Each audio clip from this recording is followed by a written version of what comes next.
Yankees lose. Hits it in the air to right.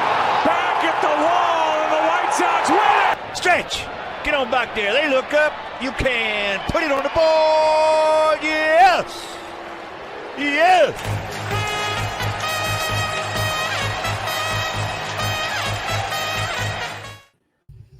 Welcome back, everybody. We're another episode of 3 Up, 3 Down. The World Series is finally in the rear view as the Houston Astros defeated the Philadelphia Phillies by a score of 4-2, winning in Houston. No, in Philadelphia. Was it in Philadelphia? In Houston. No, in Houston. That's right.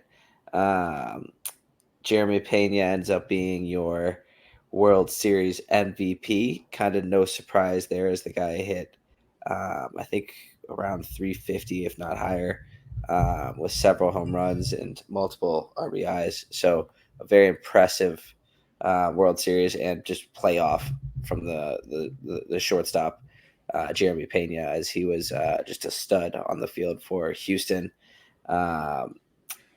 And pitching, you saw another stellar performance from Justin Verlander to send them home to Game 6 in Houston with the lead 3-2, and then turn the ball over to Framber Valdez, who was able to secure that Game 6 start. Houston taking down the Philadelphia Phillies 4-1 in that final game.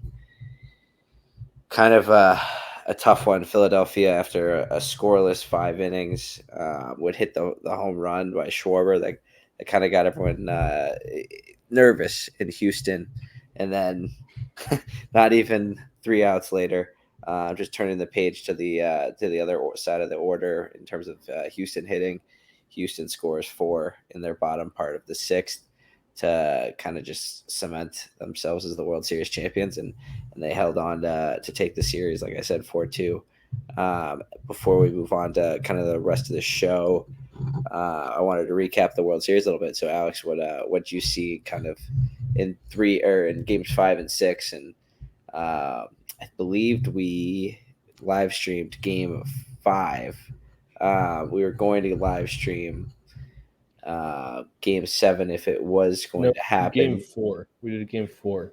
That's what it was. We did Game 4. Thank you. But we were going to live stream Game 7 if it had happened, but unfortunately it didn't happen. We do appreciate all the support. People were tuning in and interacting with us in the comments throughout the live streams for 3 Up, 3 Down. We're excited to bring that back next season. Maybe that will become a regular season thing where once a month, maybe once every blue moon, we'll have a live stream in the regular season. Otherwise, we will definitely bring it back come next postseason. Enjoyed that a lot with you, Alex, but want to get your kind of 2 cents on what you saw in the latter half of the World Series. Yeah, I mean, it kind of felt – so Game 5, not winning Game 5 for Philly felt pretty demoralizing. It just didn't – it kind of felt like the series was over then. I know for me personally, as like a kind of – I don't know, not a fan of either team, I was way less interested in Game 6 when I knew – like if Philly was up 3-2, it was all of a sudden a completely different series, But going back to Houston, Philly having to win 2 in Houston just didn't seem – I don't know, plausible. It didn't seem like it was an option. And I don't know. I'm happy Verlander pitched well. I think that was good to see in terms of that. And I think one of the big takeaways for me was also I wasn't really mad when the Astros won. And I spend a lot of time hating on the Astros during this podcast, really. It's not like a part of my everyday life. But I definitely hate the Astros. Definitely wanted to – I was invested in them losing. But I wasn't too disappointed. I mean, it was good to see that new wave, other than the 3 cheaters still there, see that new wave win. And, I was happy for those guys. I was happy for Framber. I was happy for a lot of those guys because, even with the cheaters, I mean, these guys put a ton of work in. They're still great players. I think it was a big weight off their shoulders, too. And as much as I hate on them and I'll continue, their reputation will always be cheaters to me. I also understand that they're, freaking people. who have like worked hard to get to where they're at. So I don't know. Kind of two sides of the coin there, but I wasn't too upset. So that was an interesting takeaway. The Schwarber bunt in the 8th inning, bunt attempt with 2 strikes was one of the weirdest moves I've ever seen. I'm sure it was a shift and he was just trying to get a hit. But why did you do that with 2 strikes? If that was what you were thinking, like maybe it would have made sense with less than 2 strikes because you're like, okay, let me get on. But I don't know. Just a super weird move for a guy. I just don't know how you pull that out. I don't understand the thought process there. But it happens. Didn't pay off. I don't know. I think Houston just kind of overpowered them towards the end. You know, the Yordan homer was just kind of proof of like these guys can overpower you, and it's not just with power. I think overpowering is often talked about with just power. Philly has all the power in the world. They couldn't make contact enough. And Houston could. So, I don't know. Good for Houston. Another takeaway, Big Papi, fantastic. Makes the watching experience just significantly better in the World Series. I love Big Papi. Frank Thomas is good. A-Rod can go. I get why he's going to be there, and he'll probably be there for the next couple World Series. But, I don't enjoy A-Rod's commentary. But Big Papi, I love. The way he interacts with the players, fantastic. That whole thing, like, when Papi kind of just took a jab at Tom Brady. I don't know if you saw this, but Kate Upton was up when they were interviewing Verlander after the win. He was like, so is he going to retire? And she was she kind of bashed, I think, Giselle then too, and was like, he can go play. I love watching him play. Kind of awkward, but kind of funny. I don't know. What did you see that little clip? What did you think of it? I did not pick up on that. I was watching the interview, so I remember her when she hopped on the post game. But did you see how she answered that? I'll have to go find the video. I didn't. So, but it's pretty funny. So I didn't know that. I'll have to go find the video. So to me, it was kind of like somebody being like, "Look, I'm not that type of wife. I'm not. I love watching my husband play. It's an art. It's beautiful what he does." That's like what she was saying. To me, it just, I don't know if that was intentional or not, but it seemed like there was some jabs being thrown from both sides. Yeah, I know I gave you a lot there. I covered all the bases on that recap, but not any of the game bases. But no, but where I definitely want to kind of go off of at least one of the first of your points was that it does this cement kind of their status as world champions after, you know, obviously the first one with the pitch stealing via, you know, electronics illegally. Does that kind of wipe away from this being a legitimate World Series, winning it for obviously Dusty Baker, who the world has seemingly kind of fallen in love with in the last month and a half? So he didn't take off the gloves. Good for Dusty. No, he didn't, and I didn't understand that. I mean, you've got the gloves were on the whole celebration. It never made sense to me, the gloves, but whatever. You know, Dusty will be Dusty, I guess, in that sense. But yeah, no, I do really want to discuss. Do you think this, like you kind of hinted at, I could see where it clears Houston's name, as you said, and I kind of understand that, and I agree with it. I mean, you know, the fact is, a rookie shortstop, you know, kind of led this team offensively, and hence why he was the, you know, World Series MVP, ALCS MVP. And then, you know, having swept, you know, Seattle in 2 games, that was pretty quick, or 3 games maybe. I don't remember what the hell it was. I think it was 3 games. 3 games. Was, you know, in the reality, Houston had an interesting but simple path to the World Series. Not saying that takes anything away from what they've done, but they did it. Hopefully, it won't come out, you know, a year or 2.5 years or a year and a half later that, you know, something was going on in the Houston dugout and bullpen and whatever the hell. And hopefully this one is just completely legitimate. But the fact is, I got to say that because, you know, you just never know with Houston. But you do have a good sense in your gut with Dusty Baker being behind the helm. I mean, the guy being around baseball for so long, you would expect him to be hopefully a guy who sticks to the boundaries. But you never know. I You feel never like know. that's not too baseball of him, though. You got to be pushing the boundaries a bit, He definitely had some scheming ways back in the day. Probably still does, but that's okay. Again, we've talked about this before. We don't hate blurring the lines. We don't like when you have a camera in the outfield. That's crossing the line. But Dusty Baker, I'm glad you brought him up. Wonderful thing to see. The video of him like writing down the final out before celebrating is great. And talk about like it's just like that's like to me that those are moments like you just love, That's just such a cool thing to see. Somebody who's just like, yeah, I just did what I've been working my whole life for, and I'm still gonna stick to like my script here, and then I'm gonna celebrate. So I was happy to see that for him, and props to him too. I mean, what a tough job he accepted. Not tough in some ways that you have a loaded roster, but tough in the way that you're taking over a team that is going through some stuff. Like Altuve, Bregman, Gurriel, like these guys don't take this easily that they're looked at as cheaters.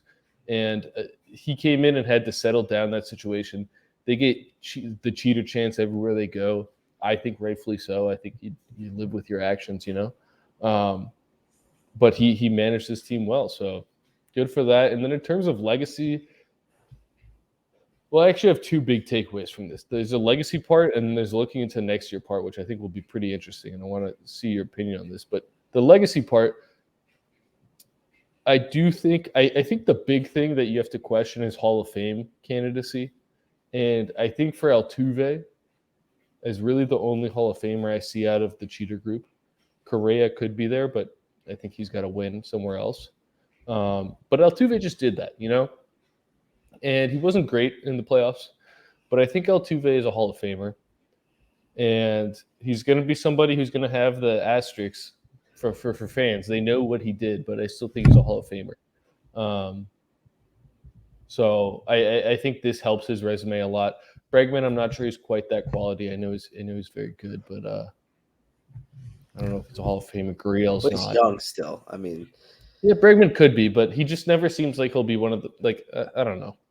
but then you got to beg the question: how legitimate is that MVP? Especially, It's not. Well, first off, it's not legitimate because Judge had a better season, but also he was signed, so that MVP is not legitimate.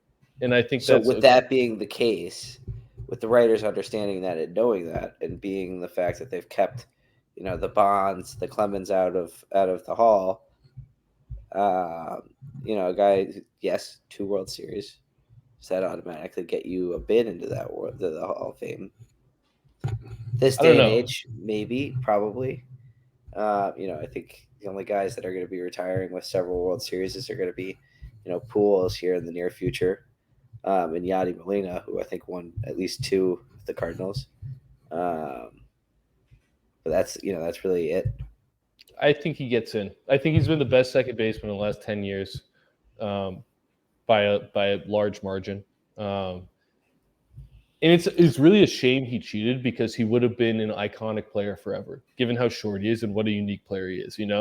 This guy was incredible. Like he's literally an iconic player. If he didn't have this cheating scandal, I think he's a first ballot Hall of Famer at this point. Like right now, I would write him in as that. And he goes long. He goes long with the ball. I mean, I think he, it may have been a little bit of a lower season home run wise for him this year. No, he's a complete player at 5'6". It's incredible. I mean, he's an incredible player.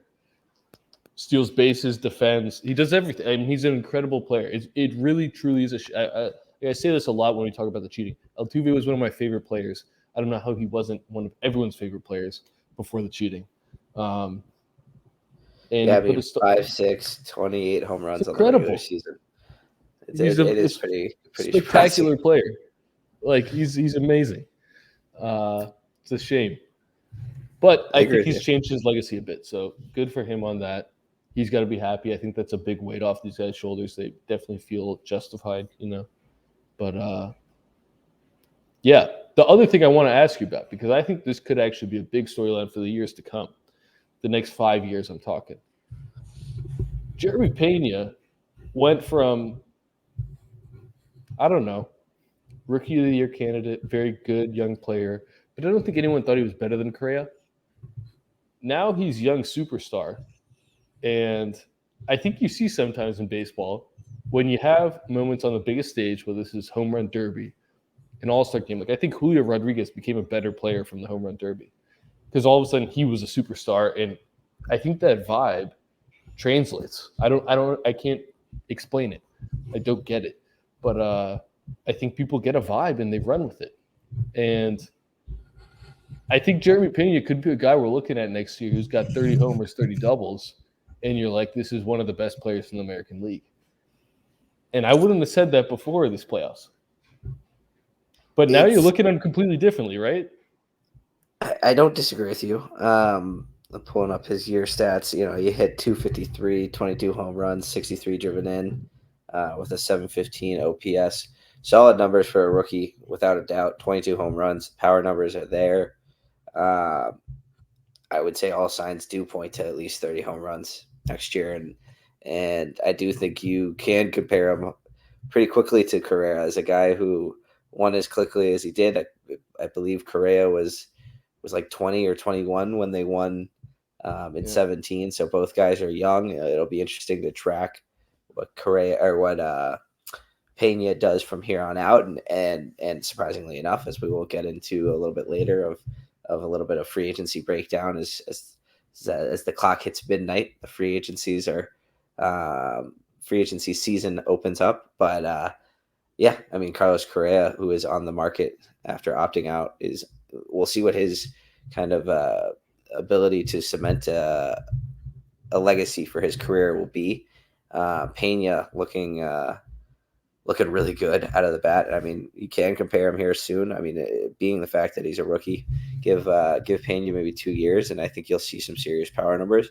And maybe it'll be another similar situation where Houston will end up paying him because they won't have to worry about paying an Altuve and et cetera, because Altuve is 32 years old. And at that point, things will change. But this team looks scary for the future. I mean, the fact is, Yonder Alvarez. Yordan Alvarez. Alvarez. The Yonder Alonso Yordan Alvarez comp, man. Oh my God. I do see it in terms of player. Yordan Alvarez, with the power numbers and the fact that he's 25 years old, will be there for a long time. Kyle Tucker looks great. Chas McCormick looks like a great outfielder with a decent bat. And you know, Bregman will be around for a little while. I think he's late 20s, if not early 30. But, you know, this team's built to last for a while. And then you look at their rotation and you saw the emergence of, you know, Framber Valdez and remind me of the last guy's name. I'm blanking on it at this point. Christian Javier. Yeah, it's a rotation and a bullpen that's going to be scary. So it's hard to look, and if you look at the MLB Instagram page, they're already ranked the number one in the power rankings, and rightfully so, because this team is going to return with maybe a little bit of a difference, but I think it's going to still be a very powerful bunch coming into the 2023 MLB season. The difference that will come up as it does with, I think the Astros have been, but even more so this year, have solidified themselves as one of the pipeline teams. I consider like the Dodgers, the other pipeline team, where you just know a prospect's going to come through and be very good. It just happens. Like we can count on it. When you talk about additions to the Astros next year, we may not know who it is right now, but you know they're coming. That's just what they do. That's how they operate. That's what they do. So yeah, this team is loaded. They don't have to make moves to get better. That's the true sign of an elite team in baseball. It's a scary thought, and hopefully teams are able to dethrone the king. That's always what the excitement of 2023 brings. Funny enough, our Chicago White Sox get to open up on the road in Houston on national television as Houston raises the banner. So Chicago has to come in and hopefully ruin the parade, but we'll see. I mean, like we said, I'm gonna cry. I will cry tears that night if Jose Abreu is wearing an Astros uniform. Oh, I think you'll be crying. You'll still be crying because the fact is he might be on the north side. There's only But we'll bad get there. options. We'll get We'll there. get We'll get there. there. We'll get there. We'll get there. All right. Wrapping up kind of where the celebration went. I believe they've had their parade. Um, the awards for the MLB and MVP and AL MVP ceremony date will be the 17th.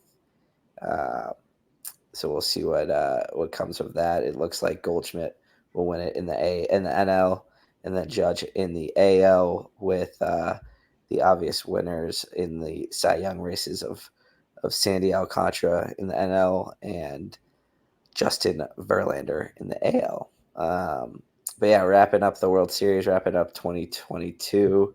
Players were officially able to opt out of player options contracts. That list, I've got it here. Let's move into kind of the start of free agency as the clock is hitting about an hour. Well, 2 minutes in Eastern time as we're Did filming. we get any moves at like right away? Is that how I don't MLB think free agent? I don't think it will. As I'm reading, it's going to be a little bit more of a marathon than a sprint. I think we'll see a few Okay. guys sign in the next probably 42 hours, if I had to guess. But in terms of big names, I think they'll kind of want to They hear. wait. It's They not like wait. NBA You because I saw. know You saw. Do you remember how long Harper and Machado drug it out? I know there can be a big wait, but I also know like NBA, like half of the free agent pool is gone on the first day, Yeah, like the there's first truth to couple that. hours. So There's I truth to don't that. think MLB's like that though. No, no, no. Some There's a leagues it little bit just of snaps. patience. I don't Yep. think this is like that. Yeah. So, in terms of names that have kind of opted out of their contracts, big starter out of New York, Mets ace Jacob DeGrom has opted out of his contract. Carlos Correa, Twins shortstop, former Houston Astro, as we just talked about, has opted out of his contract. Red Sox shortstop Xander Bogaerts. Those are the big headliners of a group of at least 9 players that have opted out as of Monday. Addition to those is Tajon Walker, as also of the Mets. Carlos Rodon, former White Sox, a guy we'd love to see back on the South Side, opting out of his contract with the Giants, a 2-year deal he signed. Nelson Cruz of the Nationals, he's getting his ass out of Washington. Don't blame him. And then Jackson Profar and Robert Suarez of the Padres became free agents via opt out, and then Zach Davies of the Diamondbacks. Biggest names, obviously, Correa, Scumbag. Zach Davies, Correa, sorry. Correa, DeGrom, and Xander Bogaerts. I am a little curious what your big issue is with Zach Davies, real quick. Dude, he's a known scumbag. I don't know if I don't know the exact details of it, but it's a true story. So I don't feel bad calling him a scumbag. He one day like just left his house. He was married, just abandoned his wife, didn't say anything, moved in with somebody else, was just gone, didn't contact her, didn't say anything, just left. Oh shit! Wow. Well, that's a little ballsy. I didn't picture, dude. I thought he was like Didn't he play for the Cubs? yeah. Oh, he's played for a lot of teams. Another big red flag. Not always. I mean, there's some good people who just have that role, and he kind of fits that mold. But the fact that I know he's a scumbag too maybe makes me think he's a locker room issue too. We'll have to see. Interesting little rant on Zach Davies from Alex, but yeah, I mean, big headliners: DeGrom, Correa, and Bogaerts. It'll be interesting to see what they kind of are able to fetch on this open market. Will there be, the $300+ million contracts that are now seemingly like the 20th ranked highest paid in the league of what we saw, the Harper and Machado's get of 2019 or 2020 of whatever year it was, or is it going to be something of the range of what Judge is asking for of $400 million? I do think Judge is going to get a shit ton of money. Is that going to be on the Bronx? Is that going to be in somewhere else? We're hearing the Mets are going to make a big push. I'm hearing the Giants are going to be in there until the end. We'll kind of see what happens with Aaron Judge. He did hit the free agent market as we kind of move into a little bit of the free agents on this market. Wilson Contreras opted out of his contract with Chicago, so he will be the top catcher on the market. Other guys on the market as well: Gary Sanchez, Omar Narvaez, and Mike Zunino of Tampa Bay. First baseman on the market: Alex Hold the Tears, as he was opting out of his deal. Jose Abreu hits the open market. For second time, he's going to be a free agent in his career, as he was a free agent last year. He re-signed a 1-year deal. That 1-year deal has expired, and Jose Abreu on the free agents list, as well as Anthony Rizzo, Josh Bell, Brandon Belt, and World Series champion Yerly Gurriel. So it'll be interesting to see where those first basemen land. And second baseman free agents, an interesting list. Not a great one in terms of a little depth, but your boy Gene Segura, Adam Frazier, of the Southside Padres, baby. Josh Harrison, formerly of the White Sox, and then Cesar Hernandez. So those are kind of what are the options at second base.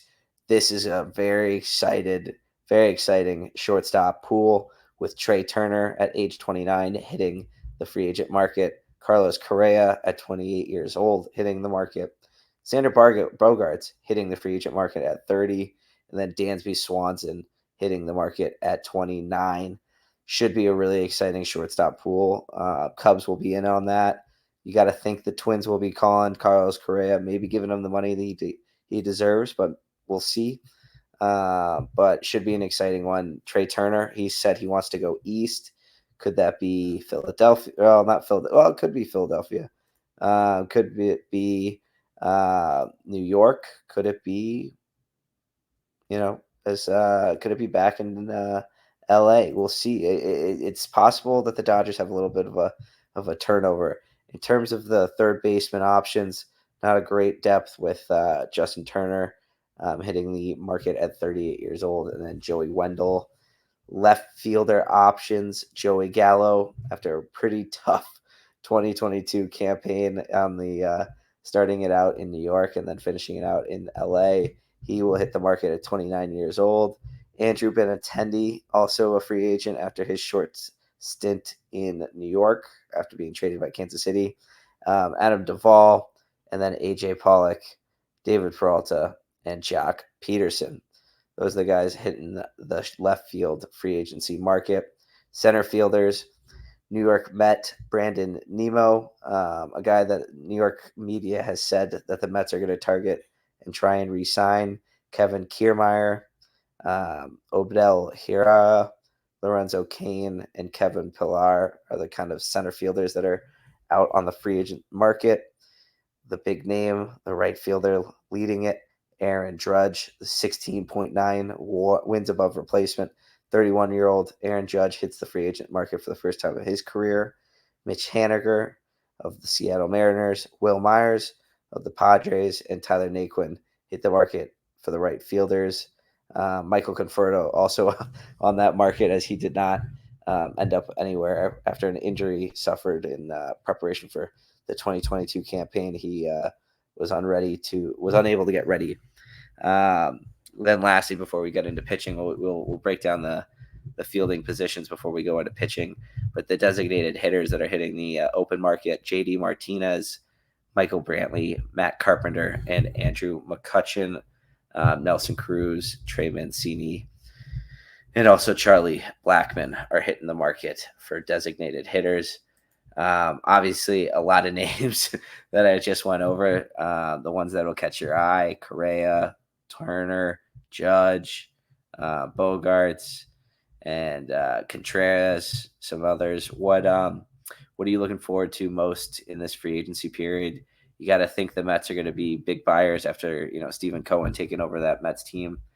Take it away on what you think. What you're going to see some of these position players in new uniforms, and what you think, and what your overall opinion is of this 2022 free agency period. So it's loaded. I think last year's got a lot of hype because all the shortstops, but then you look at all the shortstops this year, there's still a lot of them. including Correa. He's back for more. The thing that confuses me, there's a lot of money that needs to be spent, and I don't know who's spending it. I think the Mets, they're going to be a big spender, but they also spent a lot of money last year. I don't think Steve Cohen is just going to toss that much money. So I think if they go after, like whoever signs Judge, I don't think they're making another big move. So I think if you're getting Judge, that's your move. It's going to cost too much money. And I think if you look at it, like, Judge is the best player in this class, and it's not close. You could have Judge or maybe Correa and like Nimmo or something. Like you're talking 2 elite players or Judge. I just don't know who's spending this money. I really don't see any huge buyers in this market. I think my big opinion on this would be like if you have money to spend and you want to spend, you can become really good, really quickly in this free agency period. Because I think there's more talent than there is money available. I think we're going to see a lot of like shorter contracts. I think the Correa deal that we saw last year, the 3 years with opt-outs after each, that's something we might see again. I think you could see some of these big name players re-signing for a short term just because of how loaded this free agent class is. I really don't know who's going to be able to shell out these $200 million contracts, even $100 million contracts. But there's also a ton of opportunity. So I don't know. I want to see Judge is obviously the big piece, right? Where does Judge go? That's going to change teams. Nimmo, I'm interested to see what he gets. He's 30. I know there's a bunch of buzz on White Sox wanting him for around $30 million a year. I think that's crazy. I don't think he should command that in this market, because like you're just looking at the other players you could get, and then like Trey Turner, Correa, Bogarts, Swanson. I think Dansby stays in Atlanta. I really think they're going to re-sign him. It just seems too good of a fit not to. The Dodgers seem to be open to switching shortstops. I would not be surprised at all to see Correa go there, because I've heard rumblings, and I think this actually makes a lot of sense. Trey Turner to the Phillies. I think that's a move that makes sense on all ends. So that wouldn't surprise me. The first baseman market, it sounds like Jose Abreu is looking like he'll be a Chicago Cub. That's what the rumblings are. The rumbling that really worries me and makes me think it'll be true is that they're saying they're going to make a push early. And we talked before this segment, right? Players don't sign. Sometimes players hold out longer. I think Jose Abreu is older. He likes the city of Chicago. And if the Cubs come at it with money right away, I think he might take it. He wouldn't have to move. He wouldn't have to move. And if he just gets I think if you go at somebody quickly in this free agent market, you might not get the best deal, but you also might get your player. I think you have a much better chance of getting your player. Wilson Contreras will be interesting to see where he goes. Obviously an impact player, a catcher. I don't know where he will go. I think, again, like San Francisco, if they're willing to shove out money for Judge, does that mean they're willing to spend $400 million elsewhere? I don't know. I think they are willing to spend $400 on Judge, but whether it's a combination of players, I'm not sure they're into that. So I really have no read on this free agent market. I would expect the Mets to spend on somebody big. I'd expect the Yankees to spend some money, but I don't think they're going to spend that much. The Dodgers, I think the Dodgers will make a good move. Padres maybe, but they have a lot of money tied up, right? The Tatis and Machado contracts. It's a lot of money. So I don't know. There's a lot of money to be spent, and I don't know who's spending it. Should be interesting to kind of see. It's a loaded free agency market, like you said. Will the Phillies be big spenders after kind of losing in the World Series? You kind of like where that team kind of found their spark after firing their manager, and then you see them in the World Series. So it was a little spark like that was able to get this team to the World Series. There's a big free agency signing like Trey Turner, get them over the hump, get them in a position to beat the Astros. It would be interesting to find out. I'd love to see Turner on the East Coast. The Mets, like we said, are going to make a play. They have some people they do have to kind of re-sign and have to target within the free agent market, and that's going to be within the pitching. So let's get down to the pitching of the free agents. Carlos Rodon hitting the free agent market at 30 years old. Should be interesting. Like you said, Giants being interested in a few of those guys. Are they going to go back and re-sign the veteran who was amazing with 11.1 wins above replacement? Clayton Kershaw at 35 years old. He is hitting the open market. Does he want to stay in LA? Does he want to go home to Dallas in the Arlington area of the Texas Rangers? Should be interesting to find out where Clayton finishes his career. Jacob deGrom, he hits the open market at 30. I didn't realize he's 35 years old either. So he is a free agent. Nathan Eovaldi of Boston hits the free agent market. Chris Bassett, Tyler Anderson, Justin Verlander, Kyle Gibson, Corey Kluber, Martin Perez, Sean Manaea, Jose Quintana, Jameson Taillon, Taijuan Walker, Wade Miley, Zach Eflin, and then the ageless 42-year-old Rich Hill kind of had said lead the starting pitchers in terms of the relief market. Edwin Diaz has reportedly signed a 5-year deal with New York, so that takes the 29-year-old closer off the market. 34-year-old closer who has kind of struggled to land a home as of late. Craig Kimbrell is on the market. Kenley Jansen, Taylor Rogers, Andrew Chafin, Michael Fulmer, Chris Martin, Chad Green, Rafael Montero, a guy who was pretty good for Houston in the World Series, Jesse Chavez, Danny Duffy, Adam Otavo, Ativino. God, I can't say that. Kind of lead the reliever market. Should be interesting to see where the pitching market kind of leads. You've got the starting pitchers that we named. It sounds like kind of obviously in terms of wins above replacement, in terms of performance, you got to think the biggest treasure potentially on this market might be Carlos Rodon. What do you think? Who do you think the big names of this starting pitching market could be changing teams? Who are staying put? What do you think of the starting and relief pitching market? In the relief pitching market, I don't know. Relievers, I think it's kind of a bargain bin deal. I don't think there's much traction. I mean, who do we think is going to be? Who's the top reliever available? Do we know? It's I would say Jansen, Kimbrel, Rogers, Chafin, Michael Fulmer. It's not a great list. I think it's a bunch of bargain bin deals on that. I think if you're a savvy team, you're going to pick up somebody like the good teams are going to pick up somebody for cheap and they'll be good. The bad teams will pick up somebody for the same price and they'll be bad.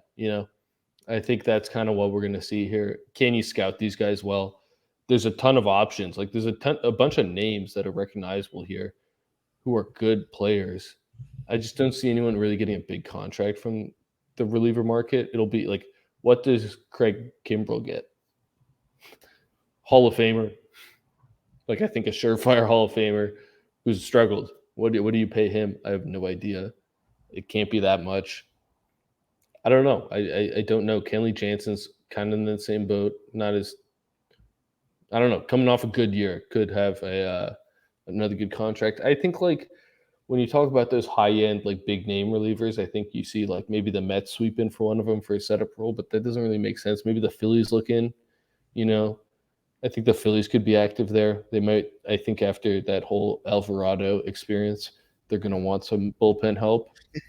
So I could see them going after a big name player and then just going bullpen, letting Nola and Wheeler carry them. I don't know. But on the starters, I do have a prediction of who will sign a big starter. I don't know which one. I've heard they are a sleeper for DeGrom. Could see that. I could see them in on any of the big starters, Verlander, Rodon, really any of them, and they have money to spend. And that is the Baltimore Orioles. I think they will be in the market for a headliner starting pitcher. They seem to be a very savvy organization at this point, so I don't think it will be anything too big of a contract. But when you look at DeGrom, I think they could be in the market for a 3-year DeGrom deal, right? 3 years, $100 million, something like that. Get an ace to your staff. See how different that team looks.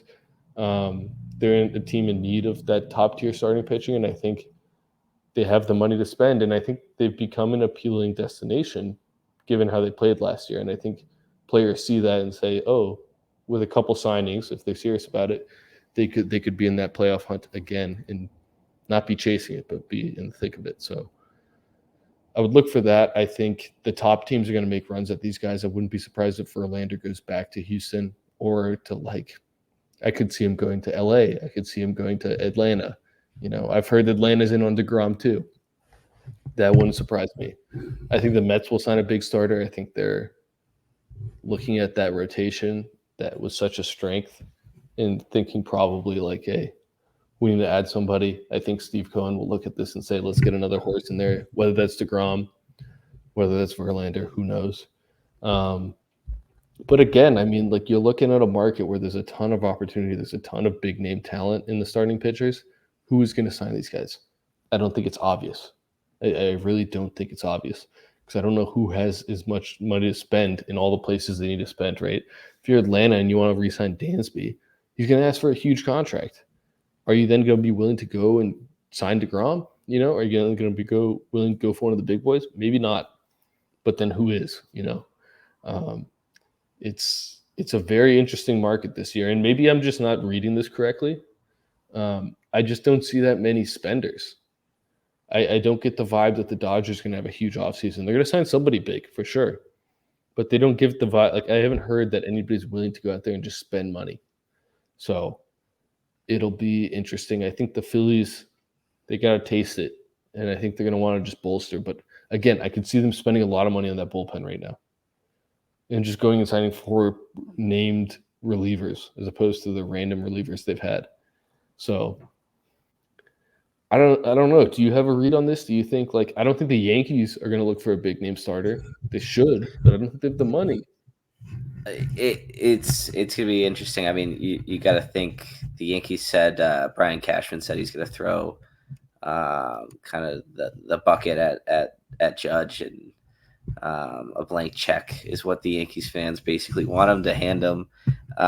If they do that, that kind of ties up the remainder of their money that they're paying basically Judge and Cole. So yeah, I mean that kind of locks themselves up and Giancarlo, correct. And that kind of locks them up without being able to go after one of these free agents. And I do think this is a team that needs pitching help without a doubt. Kind of showing that they didn't have anyone after kind of Nestor and Cole to pitch. With that being said, I like the thought that Philly is going to spend a lot of money. Atlanta's going to want to get back into the mix of things. The Dodgers need to tie up a few holes. Are they going to bring back Kershaw? Are they going to spend some money on a little bit of other places? Urias looked great. Tyler Anderson, another one of their bullpen or their rotation arms that's hitting the free agency market. I don't know. It should be interesting. You see, hopeful for us. I mean, the White Sox fans, they have one of the highest payrolls already in the league, so it's kind of tough to say what they will do after such a disappointing year. Will the Guardians make a splash with having such a low payroll? No. You don't think so, but having a talented team like they just saw, being able to take the Yankees to a little bit of a series in the division round. Alex doesn't think so, but teams like that, are they going to spend? The Twins, though, get that Correa money off the books. You might spend, and it'll be interesting to see what Minnesota does. I do like your thought of Baltimore potentially getting off the cheap crap and finally spending some money after being in the thick of things pretty much throughout the whole season, missing the wild card by only a matter of a few games. So are they ready to kind of finally throw the money at that roster? Should be interesting to see what Baltimore does. Are the Cubs ready to spend for our boy Rick and the Northsiders? I think they will spend some money this offseason. I do think they will kind of target one of those big shortstop names. It's been reported Correa, I think you said that earlier, potentially in the episode. Yeah, Trey Turner also just read. Yep. So I mean, they're a prime example. They're a team that could blow up the free agent market, especially if they don't go for Wilson Contreras, right? Yeah. Because I think Wilson Contreras. Huh? And all I was going to add is if they do add, like it is speculated that they will add Jose Abreu. Well, not it's speculated that it will happen. That won't be on a deal that will kill them. So they'll still have plenty of money to spend with that roster already being as young as they are. But yeah, sorry, what were you going to say? I think they're a team that could blow up the free agent market. Just with they have their major market and they aren't spending anything right now and didn't spend anything last year. I think that's another thing we need to consider with all this. Baseball isn't like basketball, any other sport really. There's no salary cap. So a lot of times when owners are looking at this, like a year off can mean that they're doubling their budget for this year, as long as they don't hit the luxury tax, you know? If you didn't spend last year, that can just translate into this year. It's not like any other sport in that way. But I really don't. The Blue Jays, do the Blue Jays spend? Again, a team that spent big last offseason. Do they do that again? Nobody came off the books. That's what I just don't understand. Like these teams have here's a prediction I'll give you right now.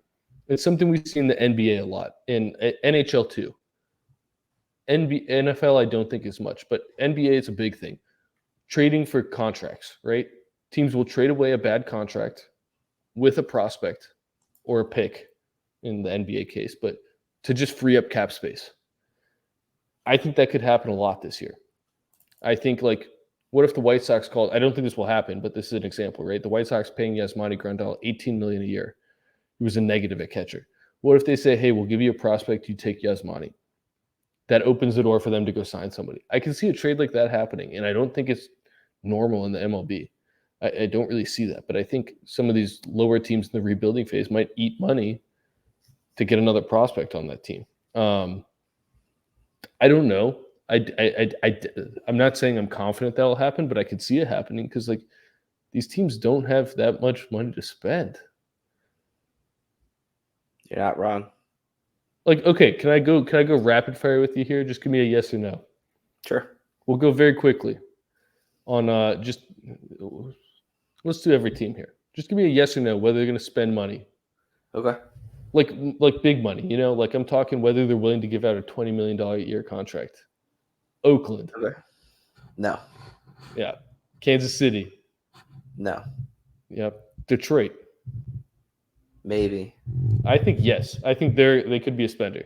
With after going after Baez last year, I think that's why I say maybe. I'm going to say maybe. And I think they wanted more than Baez and Eduardo Rodriguez, right? I think they wanted a little bit more. So I could see them making a push. That's fair. Texas. Yes. Yes. A lot of money last year, but I think you're right. I think they'll go after a pitcher. I think they want to be Houston. They're looking at Houston. And they say we could be that. L.A. Angels. No. Yeah, Red Sox.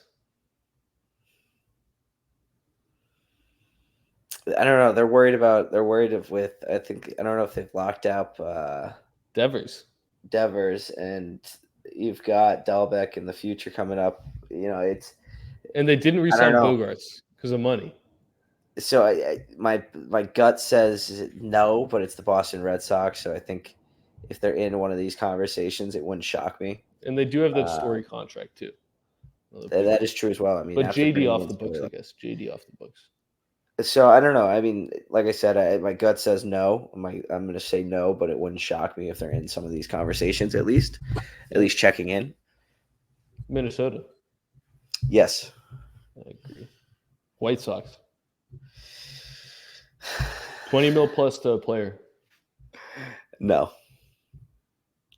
I tend to agree. Baltimore. Yeah.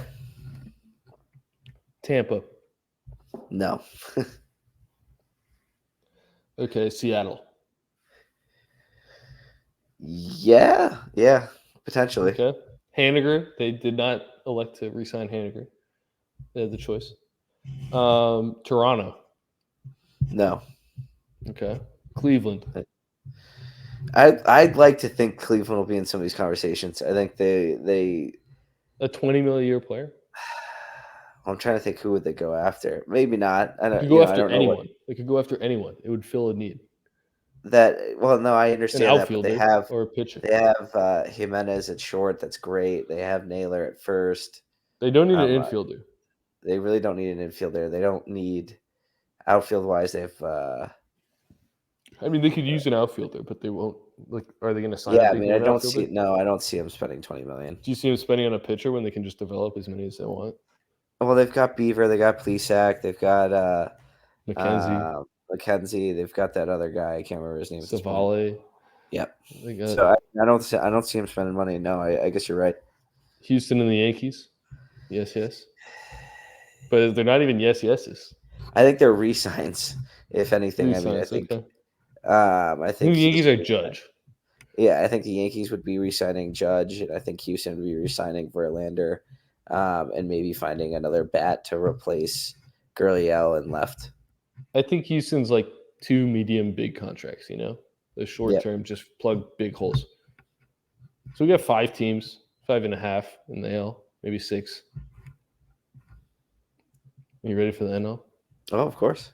Nationals. No. I don't think so. Cincinnati. No. No. Pittsburgh. No. Colorado. No. I do think Colorado is interesting. That random ass Chris Bryant sign. That will be their direction of where they're heading will be determined in this offseason. Because if they do feel like they want to be serious about it, after letting Story go, obviously last offseason and signing Bryant, you kind of have to establish what your direction is. So I think Colorado's interesting. I don't think they'll spend just because I don't think they want to tie themselves up to 2 main guys. And also just kind of the off year that you saw from Chris Bryant, not having a home run at home. I think he was in the low double digits in terms of home runs. So it was a pretty bad year from Chris Bryant. So I don't know. I feel like they still feel like they're years away, but I don't know. Big offseason. I do think they're a contender for a surprise contract like the Correa Minnesota deal. That could be. Just because they're surprising. I have no reason why anyone of that caliber would go to Colorado, but why not? Miami. No. I think yes there. I think they have potential to sign, but like realistically, they're going to sign 2 random players like Jorge Soler and Avi Garcia to too big of contracts for them to flop. I mean, talk about 2 horrible contracts to sign. Awful. But that's not 20 million a year. No, but I can see him going after. I can see him going after like Bogarts or something, like somebody random. I don't know. They'll probably go after Jose Abreu as they tentatively do every time he's a free agent. He could go to Miami. Big Cuban. That's the Cuban thing. They're just always in the mix. I don't know if that's actually true, or it's just people assuming. Cubs, yes, right? Yes. Diamondbacks.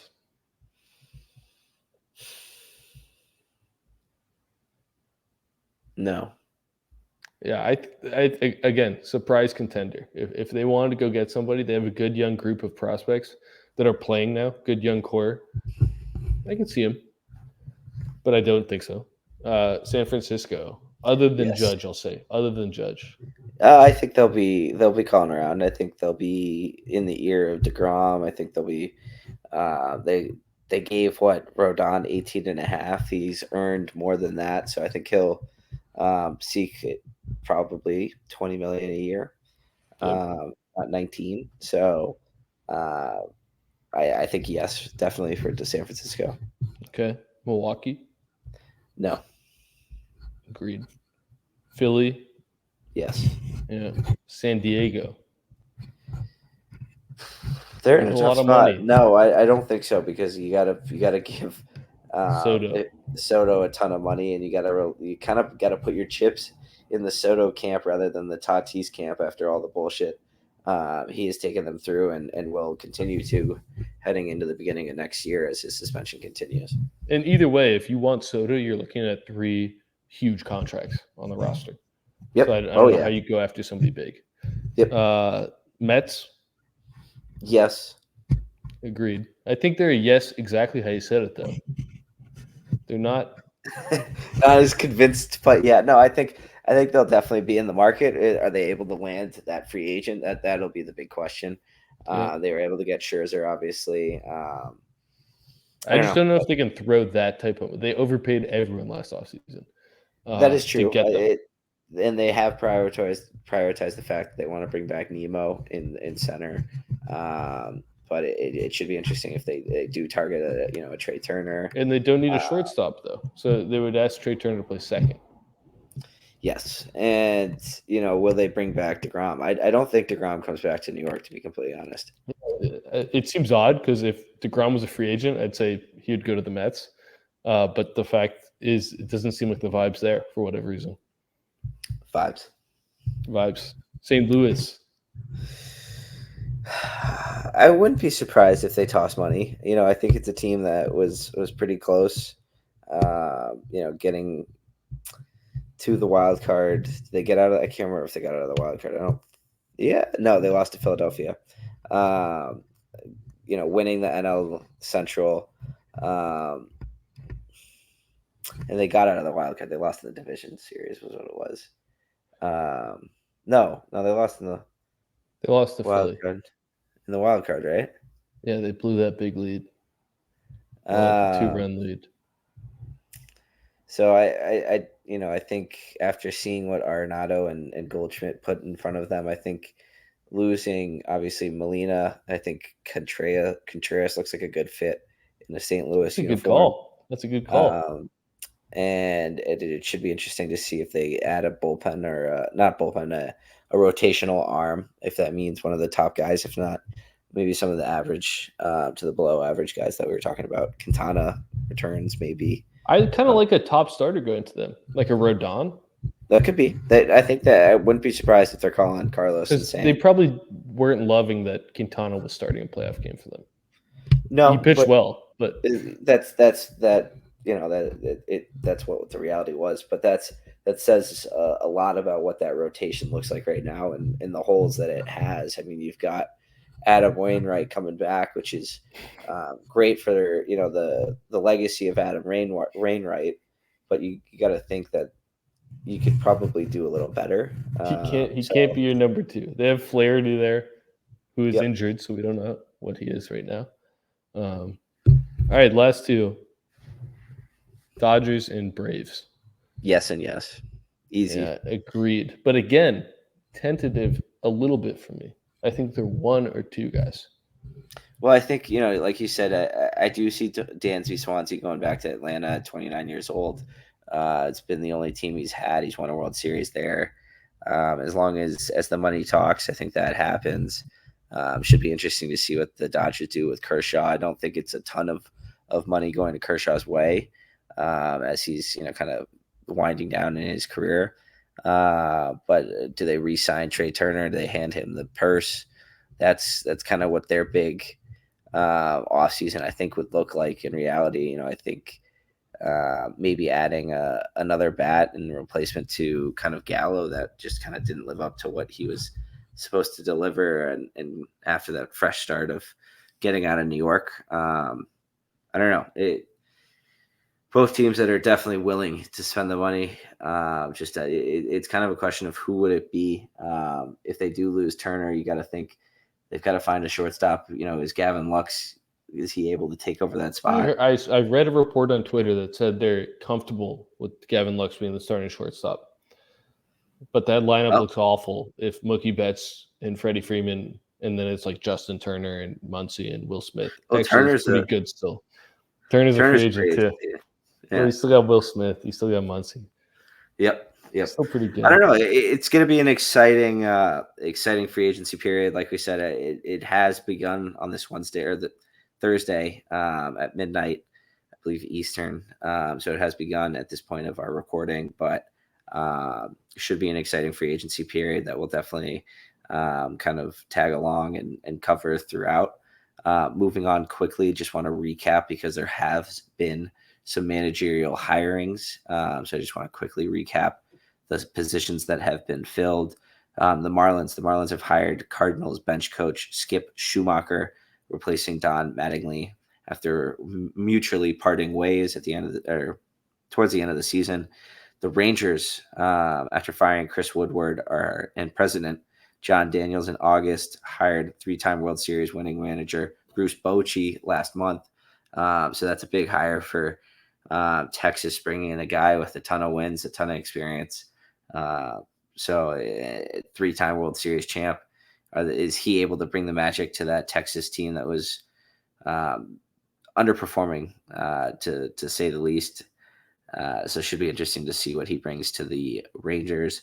The Kansas City Royals parted way with a ton of people. They hired, they picked up Rays bench coach Matt Quattro as their new manager.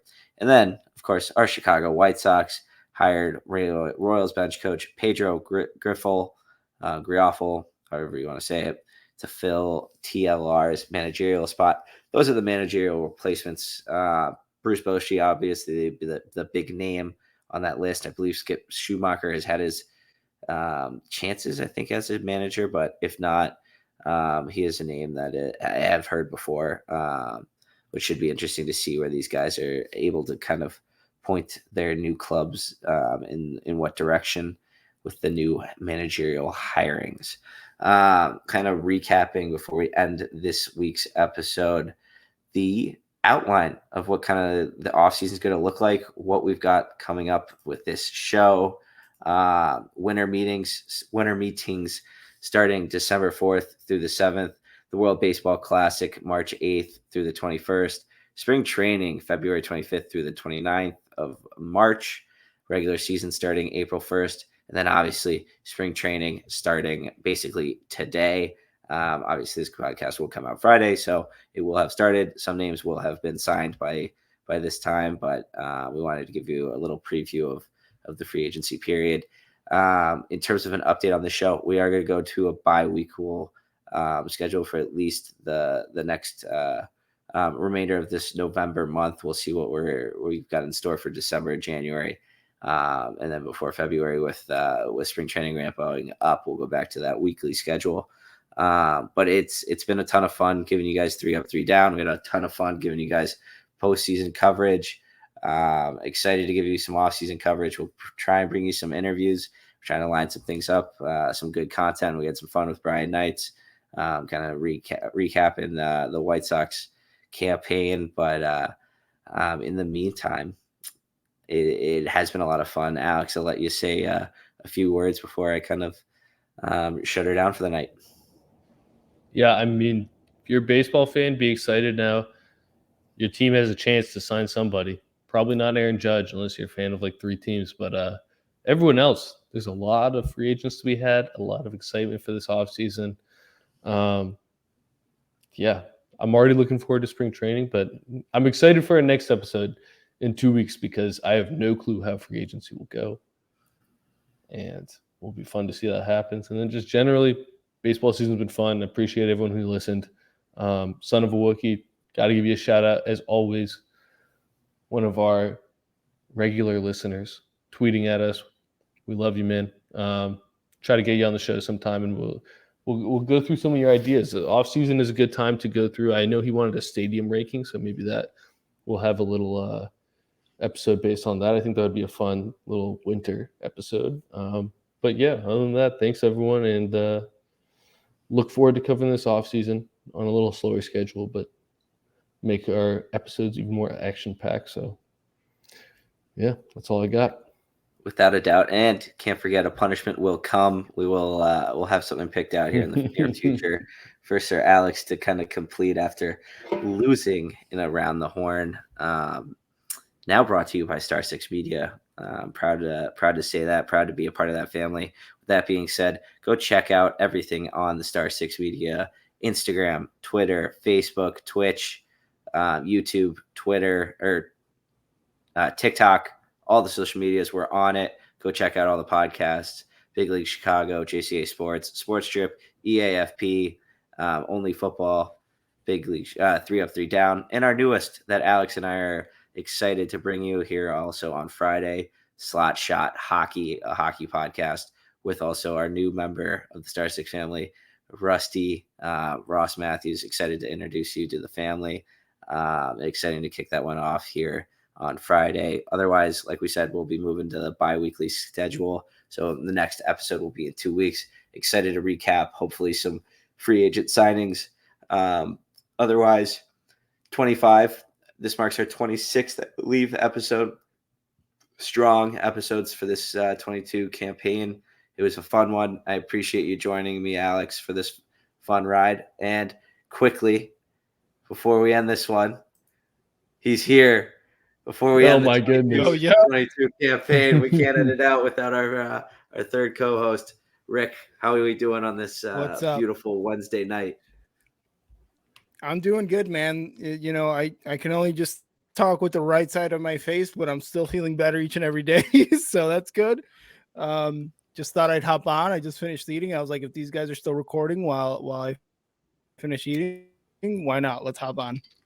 Absolutely. Yeah, we just recapped a little bit of the final games of the World Series. Obviously, those pesky fucks, the Houston Astros, took home the hardware. Mm-hmm. Jeremy Pena, They're the so young good. buck at shortstop, and looking like the new Carlos Correa for the future of Houston. Yeah. And we broke down kind of what the free agency holds, and we like what the future holds for your Northside Cubbies. We think they'll be heavily involved in that shortstop market. Should be an exciting list of guys that have hit the market. But yeah, I mean, if you want to quickly give a quick insight of what you think to see here in the upcoming weeks, feel free to shoot at it. And then we were just I want any free agency predictions.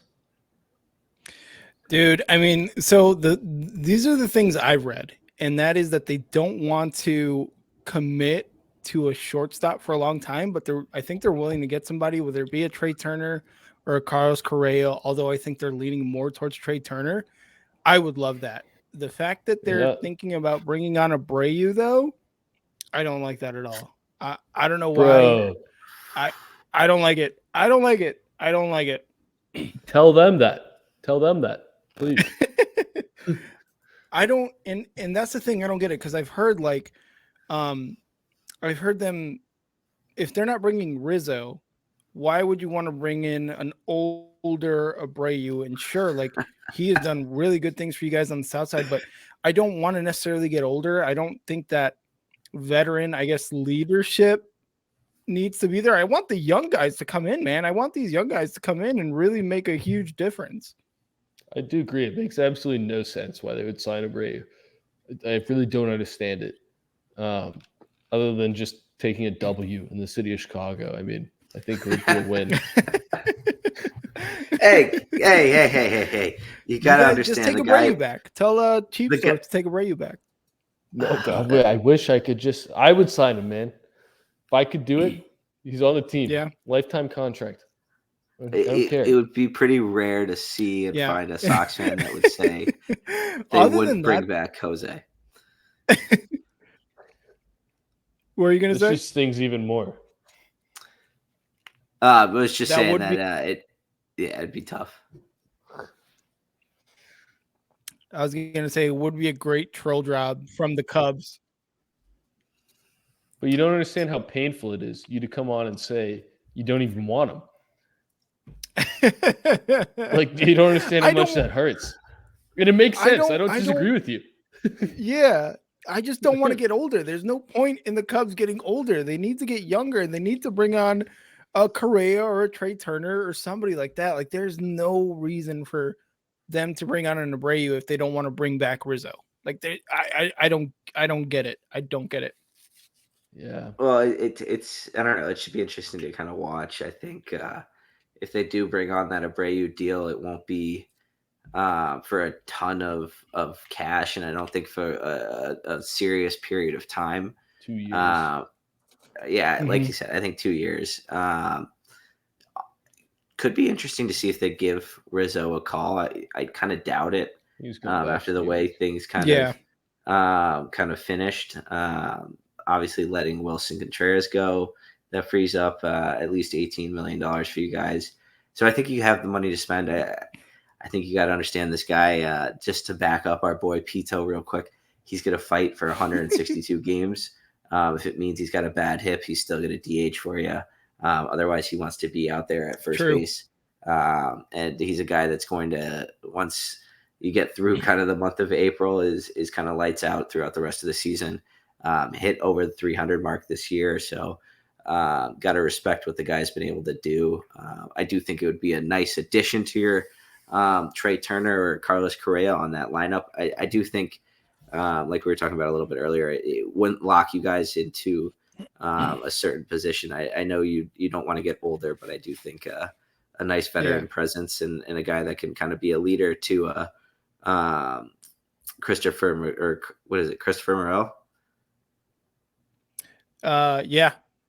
Morel.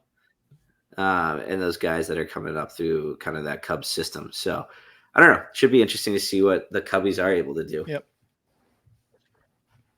I hate it.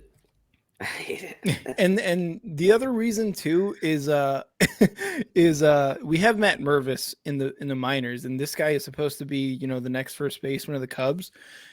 Would I like Abreu if they do sign him to kind of like mentor him and just, again, like you said, be the DH in certain games, but also mentor this guy and be like this is how you got to play, this is how you got to be as a MLB superstar. Sure, they would definitely pay dividends in that sense, but again, I just want to see these guys come up and just play and just be the young Cubs team of 2014, 2015, when we had Chris Bryant, Baez, Contreras, all these guys coming up, and really see Jed's vision of what this team is going to look like for the next decade or so, and to actually build a championship roster. Yeah, you're not wrong. You're not wrong. I get that. I get that absolutely. And it's a similar situation to what he's kind of departing from and kind of why he is really, there's zero expectation that he re-signs with the White Sox, and the fact that they're ready to give Andrew Vaughn and the potential of Gavin Sheets that first base role. So as Alex shakes his head, but it's they're the good outfiders, man. They're good outfiders. Shut the fuck up. They're awful outfielders. Don't bring that bullshit up. It's I don't want to hear it. They're first basemen at heart. They're first basemen in reality. Trade him then. Dude. I just could not stand. Dude, the downside of Jose going to the Cubs is this: I want the guy to win. If he wins with the Cubs, if the Cubs win a World Series with Jose Abreu, oh my God, I'm gonna lose my mind. We'll have aneurysms and we can have them together. But the fact is, but oh my, you don't understand. Yep. What that would do to me. Break me. Troll the hell out of you guys. It'd be the worst troll ever. You guys would have everything over it. That's worse than 100 years. Oh. It's worse than anything. Oh. Don't be saying that shit. It isn't. It isn't. But if he goes there, I want him to win. 105 years or whatever the hell it was what it was. It would be worse than that. No, it should be an interesting and an exciting free agency period. Rick, as we were breaking down, it looks like we'll probably give our next show in about 2 weeks. That way we get a little bit of the award recaps with the MLB MVP and Cy Young awards, and also some hopeful big names that have signed. So hopefully, if the Cubs have definitely made a splash in that free agency market, you got to join us for that episode here in 2 weeks. Absolutely. But yeah, I think this, as we were saying, marks like our 26th episode. So it's been an exciting and fun 2022 campaign, and look forward to the 2023 campaign on the horizon here soon, because spring training will be here a lot faster than we know it, as time kind of does fly. Otherwise, I appreciate the three of you guys starting the show with me. Alex's punishment, as I did hint, will be picked out soon, and we will have some content of that coming here, hopefully here on the horizon. But no, and like I said, definitely go check out all the Star Six Media shows: Only Football, Big League Chicago, Sports Trip, JCA Sports, EAFP, and obviously the new one, Slot Shot, a hockey podcast. But exciting things on the Star Six Media. I'm excited for that one.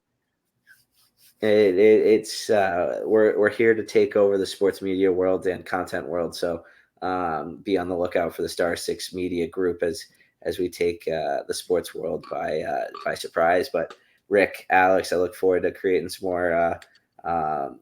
more content and shows here on the horizon. And for everyone on the Big League Chicago market, we've got a quarterback for the football market. I'm excited to hear the week. Are we at week 10 or week 9? Let's go. Week 10.